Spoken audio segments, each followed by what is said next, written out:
Соттан сотқа жүгіріп шаршаған Анна Разникишина 14 жылдан бері әділдік таппай жүргенін айтады. Оған туған бауырынан қалған үйді рәсімдей алмай, заң жүзінде баспанасынан айырылу қаупі туыпты. Алайда содан бері талай соттың табалдырығын тоздырса да, әділ үкім ести алмапты.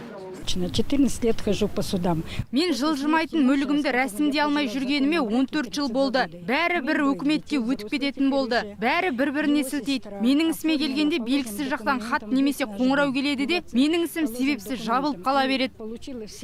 Әділдік үшін қозғалысының жетекшісі Ильшат Кензин заң орындарының өзі заңды аяққа таптап жатыр дейді. 4 жылдан бұрын Қытайдан тауар әкеп кәсіппен айналысқан Ильшат Кензинді әлде бір серіктесі тақырға отырғызып кеткен. Бүгін осыған байланысты Алатау аудандық сотында жабық сот отырысы өтті. В июле 2010 года 2010 жылдың шілдесінен бері сот табалдырығын тоздырып келем. Осы алаяқтық бойынша 6 рет шағымдандым, бәрі теріс болды. 7-шісінде де әділдік көрмедім. Менің осы ісімді барлық соттар тез әрі себепсіз жауып тастауға тырысады. Тілшілерді кіргізбеген бүгінгі жабық өткен сот отырысында да нақты шешім айтылмапты. Шағымданушылардың айтуынша прокурор сотқа ұялы телефоннан басқа ештеңе ұстамай келіпті. Және сот төрағасы да оған немқұрайлы қарапты. Мұндай қылықты тәртіпсіздікке балаған наразы топ әділ сот уақыт өткен сайын азайып барады деп тарқасты. Ақбота Мұсабекқызы, Сержан Жиренбаев, Қазақньюс, Алматы.